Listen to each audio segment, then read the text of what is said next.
Time radio editorial ടോക്കിലേക്ക് സ്വാഗതം.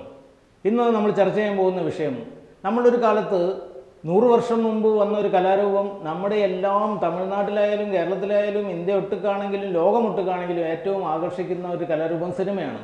എന്നാൽ ഇന്ന് നമ്മുടെ ഇന്ത്യൻ പശ്ചാത്തലത്തിൽ നോക്കുകയാണെങ്കിൽ സിനിമാ തിയേറ്ററുകളിൽ നിന്നും ആളുകളെ അകറ്റുന്ന തരത്തിലുള്ള വലിയൊരു നിരക്ക് വർധന നിലവിലുണ്ട്. അത് ടിക്കറ്റിൻ്റെ ചാർജ് ആണെങ്കിൽ ഓക്കെ, പക്ഷേ അവിടെയുള്ള ക്യാൻറ്റീനുകൾ ഒക്കെ പ്രവർത്തിക്കുന്നത് എല്ലാം മൾട്ടിനാഷണൽ കമ്പനികളുടെ ബീവർ പോലത്തെ വൻകിട തിയേറ്ററുകളാണ് എല്ലായിടത്തും വന്നിട്ടുള്ള സൗകര്യങ്ങൾ തന്നെ. പണ്ട് കമ്മ്യൂണിസ്റ്റ് പാർട്ടി ചോദിച്ചിട്ടുണ്ട്, ഇന്നും കട്ടൻ ചായയും പരിപ്പോടിയും കൊണ്ട് ജീവിച്ചാൽ മതിയോ എന്ന്. അവർക്ക് സാമ്പത്തിക ആരോപണങ്ങൾ ഉയർന്നപ്പോൾ പണക്കാരുടെ ഒപ്പം പാർട്ടി പോകുന്നു എന്ന് പറഞ്ഞപ്പോൾ ആരോപണം ഉന്നയിച്ചപ്പോൾ CPM പാർട്ടി പറഞ്ഞൊരു കാര്യമാണ്. പക്ഷെ അതുപോലെയല്ല, സിനിമ എന്നുള്ളത് നമ്മുടെ ഒരു സാമൂഹിക അവസ്ഥയ്ക്ക് വളരെ കെട്ടുറപ്പ് നൽകേണ്ട ഒരു കലാരൂപമാണ്. ഇപ്പോൾ നാടകമായാലും മാജിക് ഷോ ആണെങ്കിലും ഒക്കെ സർക്കാർ എന്തിനാണ് ഈ ആൾക്കൂട്ടം ഒരുമിച്ചിരിക്കുകയും അവർ വിനോദ പദ്ധതികൾ ആവിഷ്കരിച്ചുകൊണ്ട് നടത്തുന്ന പരിപാടികൾക്കൊക്കെ ആൾക്കൂട്ടം വന്നിരിക്കണം. അതാണ് കല കൊണ്ട് ഉദ്ദേശിക്കുന്ന ഒരു പ്രധാന കാര്യം, ദൗത്യവും. എന്നാൽ ഇന്നത്തെ സമീപകാലത്ത് തിയേറ്ററുകളിൽ നിന്ന് ആളുകളെ അകറ്റുന്ന തരത്തിലുള്ള വലിയ നിരക്ക് വർധന, ക്യാൻറ്റീനിലാണെങ്കിൽ 30 രൂപയുടെ പോപ്കോണിന് അത് അളവ് പോലും നിശ്ചിതമല്ല, അത് തന്നു വിടുന്ന 300 രൂപയ്ക്കാണ്. പണ്ടൊക്കെ വലിയൊരു വിവാദം വരുന്നപ്പോഴാണ് ചില തിയേറ്ററുകൾ അത് മാറ്റിയത്. 20 രൂപയുടെ മിനറൽ വാട്ടർ കുപ്പിക്ക്, മിനറൽ വാട്ടർ അല്ല സാധാ ഡ്രിങ്കിങ് വാട്ടർ ബോട്ടിലിന് 90 രൂപ ഈടാക്കുക. ഇതൊക്കെ അന്ന് വിമർശനം വന്നപ്പോൾ വെള്ളത്തിന് മാത്രം അവർ ആ ഒരു നിബന്ധന വെച്ച് വീണ്ടും ആ പഴയ നിരക്കിലെത്തി. എന്നാൽ മറ്റുള്ളതിനൊക്കെ വൻ വില വർധന. ഈ തിയേറ്ററുകളിൽ നിന്നും പുറത്തു നിന്നും ഒരു ഭക്ഷണ സാധനമോ ഒന്നും തന്നെ അകത്തേക്ക് പ്രവേശിക്കാൻ പറ്റാതെ സെക്യൂരിറ്റി തടഞ്ഞുകൊണ്ടിരിക്കും. ഇനി വാഹനം പാർക്ക് ചെയ്യണമെങ്കിൽ പല തിയേറ്ററിലും വൻ തുകയാണ് ഈടാക്കുന്നത്. ഇങ്ങനെ എല്ലാ തരത്തിലും പ്രേക്ഷകനെ അകറ്റുക.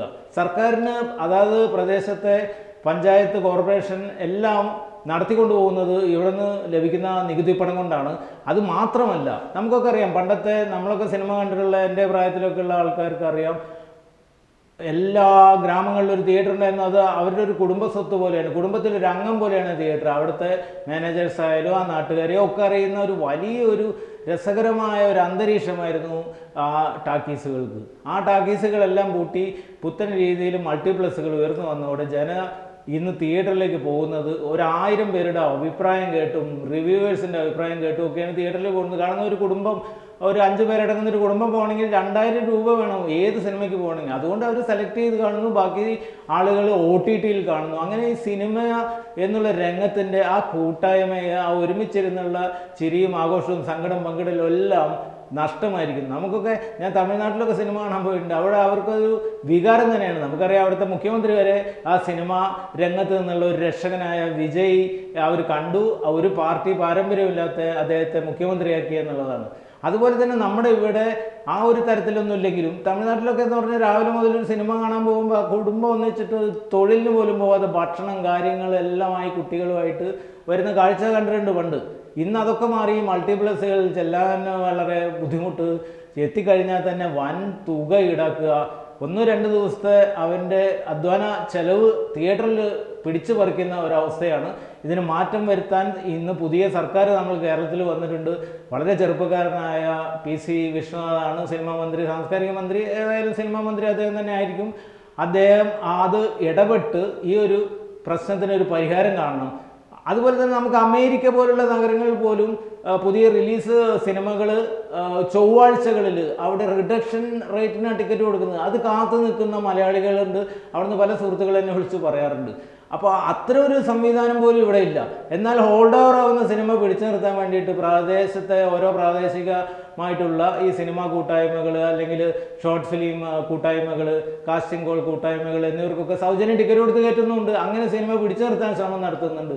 അപ്പോൾ അതൊന്നും അല്ലാതെ തന്നെ ആഴ്ചയിൽ ഒരു ദിവസം ടിക്കറ്റ് നിരക്കിൽ കുറവ് വരുത്തി ആളുകൾക്ക് എല്ലാവർക്കും പ്രാപ്യമായ രീതിയിൽ ഈ മേഖലയെ മാറ്റിക്കൊണ്ടുവരാൻ നമ്മളെല്ലാവരും വിചാരിച്ച് നടക്കുന്നേ.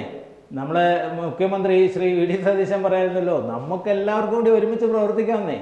അതിലൊരു മാറ്റം വരികയാണെങ്കിൽ, ജനങ്ങൾക്ക് ഗുണപ്രദമാണെങ്കിൽ, സാമൂഹികപരമായ വലിയൊരു മാറ്റം സൃഷ്ടിക്കാൻ പറ്റുമെങ്കിൽ നമുക്ക് എന്തുകൊണ്ട് അത് പ്രവർത്തിച്ചുകൂടെ? കാരണം ഒട്ടുമിക്ക തിയേറ്ററുകളെയും മൾട്ടിനാഷണൽ കമ്പനികൾക്ക് പുറമെ നമ്മുടെ നടന്മാർക്കൊക്കെ സിനിമ തിയേറ്ററാണ്.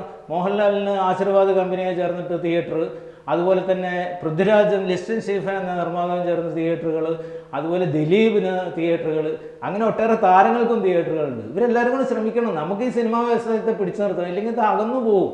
ഈ തിയേറ്റർ സംസ്കാരം പഴയ നിലയിലുള്ള രീതിയിലുള്ള സംസ്കാരത്തെ തിരിച്ചു കൊണ്ടുവരണം. അല്ലാതെ OTT എന്നുള്ള ഒരു കാര്യം കൊണ്ട് മാത്രം സിനിമ രംഗം മുന്നോട്ട് നീങ്ങില്ല എന്ന് എല്ലാവർക്കും അറിയാവുന്ന കാര്യം ഒന്നുകൂടി ഉണർത്തിക്കുന്നു പുതിയ സർക്കാരിന് മുന്നിൽ എന്ന് മാത്രം. നമസ്കാരം. നമുക്ക് മറ്റൊരു പുതിയ വിഷയമായി വീണ്ടും കാണും വരെ നന്ദി.